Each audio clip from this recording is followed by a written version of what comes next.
జగదీష్ రెడ్డి ప్రత్యేక తెలంగాణలో ఓటమి ఎరుగని ఎమ్మెల్యేలలో ఆయన కూడా ఒకరు. గత ప్రభుత్వంలో ఆయన విద్యుత్ శాఖ మంత్రిగా పనిచేశారు. కానీ ప్రస్తుతం నల్గొండ జిల్లా నుంచి ఎన్నికైన ఒకే ఒక బీఆర్ఎస్ ఎమ్మెల్యే. ఇప్పటికే కాంగ్రెస్ అంటోంది మేము గేట్లు ఎత్తేసాం, బీఆర్ఎస్ ఖాళీ అయిపోతుందని. మరి కాంగ్రెస్ గేట్లకు తాళాలు వేసే వ్యూహం బీఆర్ఎస్ నేతల దగ్గర ఏముంది? వాటితో పాటు మొత్తం తెలంగాణ వ్యాప్తంగా ప్రస్తుత రాజకీయ పరిస్థితులు, పరిణామాలపై మాట్లాడదాం మాజీ మంత్రి సూర్యాపేట ఎమ్మెల్యే జగదీష్ రెడ్డితో. జగదీష్ రెడ్డి గారు ఎలా ఉన్నారు? Fine, good. జగదీష్ రెడ్డి గారు, నా ఫస్ట్ క్వశ్చన్, కాంగ్రెస్ అంటుంది గేట్లు ఎత్తేసాం, బీఆర్ఎస్ ఖాళీ అయిపోతుందని. మరి ఆ కాంగ్రెస్ గేట్లకు తాళాలు వేసే వ్యూహం మీ దగ్గర ఏమన్నా ఉందా?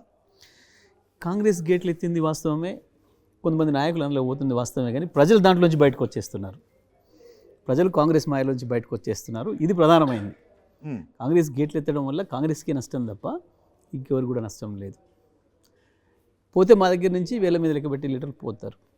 కానీ లీడర్లను చూసి తయారు చేసే శక్తి ఉన్న నాయకుడు కేసీఆర్.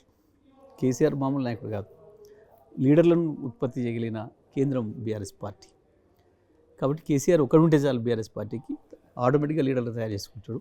కాంగ్రెస్ గేట్లు ఎత్తడం వల్ల ప్రజలు వరదలాగా బయటకు వస్తున్నారు. కాంగ్రెస్ నుంచి 100 రోజుల్లోనే తేలిపోయింది కాంగ్రెస్ సత్తా. వీళ్ళతో పరిపాలన చేతగాదని, పరిపాలన విషయంలో ప్రజల పట్ల పట్టింపు లేదని, వీళ్ళ వసూళ్ళు ముడుపులు చెల్లించడం తప్ప వీళ్ళకి ఇంకోటి లేదని ప్రజలకు అర్థమైపోయింది. తప్పకుండా గేట్లు నాయకులు ఒక గేట్లోంచి వస్తే ప్రజలు వేలాదిగా లక్షలాదిగా ఇంకో గేట్లోంచి వెళ్ళిపోతున్నారు. కానీ ఇది కాంగ్రెస్ జరుగుతున్నది.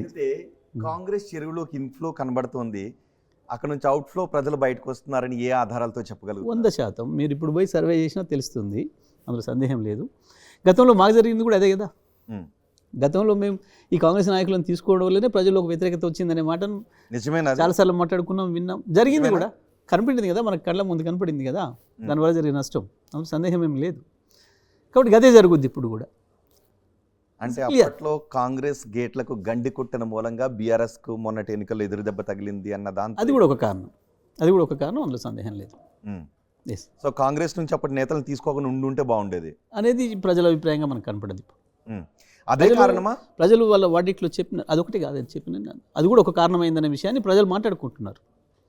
మేము మీకు సరిపోని ఇచ్చినాము, అనవసరంగా వాళ్ళని తీసుకొచ్చి కలుషితం చేసినారన్న మాట చెప్పినారు వాళ్ళు, అందులో సందేహం లేదు.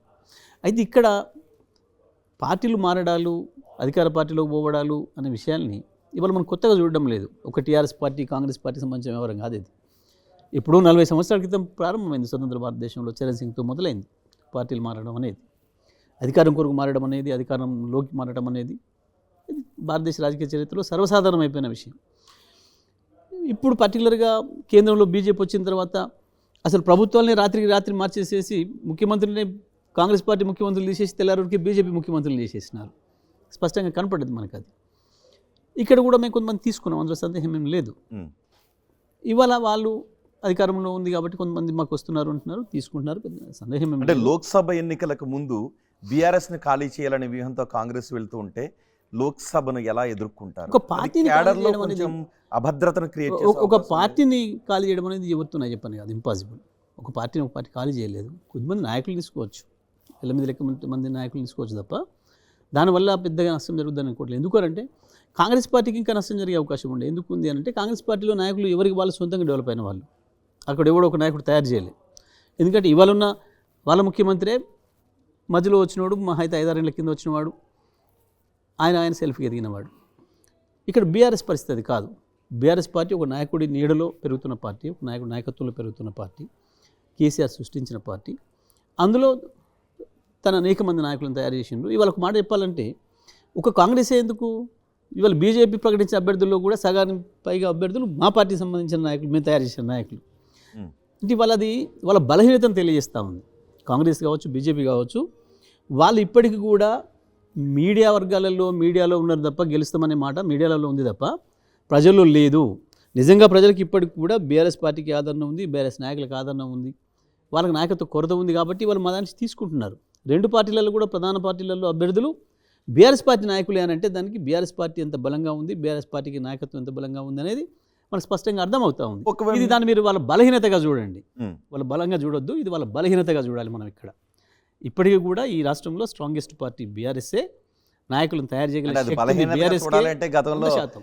బీఆర్ఎస్ లోకి వచ్చినప్పుడు కూడా బీఆర్ఎస్ బలహీనతగా చూడాలి. అవును, మేము ఆ రోజు చెప్పినాం స్పష్టంగా ఏమని, రాజకీయంగా స్థిరత్వం కావాలి తెలంగాణకి, అవతల కుట్రలు జరుగుతూ ఉన్నాయి, తెలంగాణ కొత్తగా ఏర్పడ్డ రాష్ట్రం, దీన్ని చిన్నభిన్నం చేయడం కొరకు ఇంకా ఆనాటి తెలంగాణ వ్యతిరేకులు ఎవరైతే ఉన్నారో చంద్రబాబు నాయకత్వంలో ఉన్న మిగతా అందరూ కూడా, కాంగ్రెస్ కావచ్చు, బీజేపీ కావచ్చు, టీఆర్ఎస్, తెలుగుదేశం కావచ్చు, తెలంగాణ లేకుండా చేయాలి, తెలంగాణ అస్తిత్వం లేకుండా చేయాలన్న కుట్రలతో ఉన్నవాళ్ళు కాబట్టి దీనికి స్థిరత్వం ఏర్పరచుకోవడం కొరకు మేము ఓపెన్ కాల్ చేసినాం. రండి అందరూ కూడా రండి, బలం చేసుకోవాలి తెలంగాణను, తెలంగాణకు ఒక రాజకీయ పునాది ఏర్పడాలి మనకు తప్పకుండా అని చెప్పి ఓపెన్గా చెప్పినాం, చేసినాం, అందులో సందేహం లేదు. మొదటిసారి ప్రజలు ఆమోదించారు, మొదటిసారి ప్రజలు ఆమోదించారు. ఆ తర్వాత ప్రజలు 88 సీట్లు ఇచ్చినారు, మాకు సరిపోని బలం ఇచ్చినారు, అది గమనించి కేసీఆర్ ఆలోచన గమనించి. ఆ తర్వాత రెండోసారి తీసుకోవడానికి మాత్రం ప్రజలు ఎందుకు ఇష్టపడలేదనే విషయం మనకు స్పష్టంగా కనపడింది ఇక్కడ. ఇప్పుడు కూడా కాంగ్రెస్ మీద బీఆర్ఎస్ అవే కుట్రలు చేస్తుందా? అప్పుడు బీఆర్ఎస్ ఏదైతే మా పైన కుట్రలు చేస్తున్నారని బీఆర్ఎస్ భయపడిందో, ఇప్పుడు కాంగ్రెస్ పైన అవే కుట్రలు జరుగుతున్నాయా? కాంగ్రెస్ పైన కుట్రలు జరిగి అక్కరే లేదు, వాళ్ళు తీసేసుకుంటారు తప్ప చాలా మంది బీఆర్ఎస్ నేతలు అన్నారుగా కాంగ్రెస్ ప్రభుత్వం లేదు, కూలిపోయే ప్రభుత్వం. మా వాళ్ళు కింది స్థాయిలో ఒకరిద్దరు నాయకులు అనాలే కానీ ఎప్పుడు కూడా మా పైనుంచి వెళ్ళి కేసీఆర్ గారి నుంచి ఎప్పుడు అటువంటి మాట రాలేదు, ఎన్నడూ కూడా చర్చ కూడా జరగలేదు. వారు ఒకటే మాట చెప్పినారు, మాకు కొద్ది రోజుల్లోనే ఆ ప్రభుత్వం ఏర్పడిన తెల్లవారి మమ్మల్ని పిలిచినప్పుడు చెప్పినారు స్పష్టంగా, మీరు ఏం తొందరపడకండి, ఎవరిని మనకండి, వాళ్ళు సెటిల్ కానివ్వండి, చూద్దాం 5-6 నెలలు ఎట్లా నడుస్తుంది ప్రభుత్వం, ప్రజల నుంచి ఏం రియాక్షన్ ఉంటుందో చూద్దాం, ఆ తర్వాత మాట్లాడదాం మనం, ఇప్పుడు తొందరపడి ఏమనొద్దు అన్నమాట కూడా చెప్పినారు మాకు కేసీఆర్ గారు. కొంతమంది నాయకులు ఆ కార్యకర్తలలో పోయినప్పుడు ఏదో వాళ్ళకి ధైర్యం ఇవ్వడం కొరకు ఇంకో రకంగానో మాట్లాడినారేమో ఒకరిద్దరు చిన్న నాయకులు, కానీ పార్టీ విధానం అది కాదు, కేసీఆర్ ఆలోచన అది కానే కాదు. కానీ మీ జిల్లా నుంచి కూడా నేతలను ఆపుకోలేకపోయారు, మీరు మంత్రిగా పనిచేశారు, ఇంకా కొంతమంది వెళ్ళిపోవడానికి సిద్ధంగా ఉన్నారు. ఉంటారు, సహజమైన విషయం, స్పష్టంగా కనబడుతుంది మనకి. ఇప్పుడు అధికారం లేకుండా 4 రోజులు నిలబడలేని పరిస్థితి వచ్చింది కొంతమంది. డైరెక్ట్ అడుగుతున్నాను, గుత్తా సుఖేందర్ రెడ్డి ఉంటారనుకుంటున్నారు, వెళ్ళిపోతారనుకుంటున్నారు? నేను ఒక వ్యక్తి గురించి వెళ్ళి మాట్లాడాను, కానీ కొంతమంది పోతుండనేది మాట వాస్తవం, కొంతమందికి నిలకడ లేకుంటుందనే మాట వాస్తవం, కొంతమంది గతంలో కూడా ఇట్లా మారిన చరిత్ర ఉన్న వాళ్ళు మాట వాస్తవం. నేను వీళ్ళు వాళ్ళ పేర్లు పెట్టాను, నేను ఎడుగు లెక్క పెట్టలేదు, నేను ఎడుగు గుత్తా సుఖేందర్ రెడ్డి పార్టీ పేరే నేను మాట్లాడలేదు ఇప్పటివరకు, ఐ నెవర్. గుత్తా సుఖేందర్ రెడ్డి పేరే నా నోటి నుంచి ఎప్పుడు రాలేదు 10 ఏళ్ళలో. మీ నోటి నుంచి ఆయన పేరు పలకడానికి ఇష్టపడడం లేదు, మీకు ఆయనకి ఏమైనా అక్కడ రాలేదు ఉంటున్నాను నేను. ఎందుకంటే అసలు దాని గురించి చర్చనే కాదు, ఆయన గురించి ఎవరు చర్చ చేయరు మా దగ్గర, మీరే ఎందుకో చేస్తారు. నేత కదా, నేను ఏమంటాను, అది మీ చర్చ జరగలేదు, చర్చ కాదు అది. కానీ నల్గొండలో మీటింగ్ జరిగినప్పుడు కేటీఆర్ హరీష్తో సహా అందరూ గుత్తా సుఖేందర్ ఇంటికి వెళ్ళారు, అక్కడ లంచ్ చేశారు, మీరు ఎందుకు దూరంగా ఉన్నారు? లంచ్కి ఇక్కడికి పడితే అక్కడ పోవచ్చు, ఎవరైనా. మీకు ఆయనకు మధ్యలో గ్యాప్ ఉందని చెప్పదలుచుకున్నారు. నేను బిజీలో ఉన్నాను, నేను ఆ ఏర్పాట్లలో ఉన్నాను, నేను మొత్తం కూడా ఆ పార్కింగ్ ఏర్పాట్లు, మిగతా ఏర్పాట్లు, ఆ పనిలో ఉన్నాను. సహజం, పెద్ద కాదానికి ఏముంది, ఒకరింటికి భోజనం చేయడం పెద్ద ఇష్యూనా? నేను అంతకుముందు నేను చేసి వచ్చాను అక్కడ, ఇది కాదానికి ఏముంటుంది ఇష్యూ? అంటే సూటిగా మీకు గుత్తా సుఖేందర్ రెడ్డికి మధ్యలో విభేదాలు ఉన్నాయా లేవా? అసలు అటువంటి చర్చనే లేదు ఎప్పుడు కూడా, అసలు నాకు ఆలోచన కూడా లేదు. అసలు ఎందుకు ఉండాలి విభేదాలు ఉండాల్సిన అవసరం ఏంది? బయట చర్చ ఎమ్మెల్యే సీటుకు పోటీ రాలే, ఆయన నా మంత్రి పదవికి పోటీ రాలే, లేకపోతే ఇంకొకటి లేదు, ఆయన ఒక శాసన మండలి సభ్యుడు, ఆయనకి అది ఇచ్చినాము.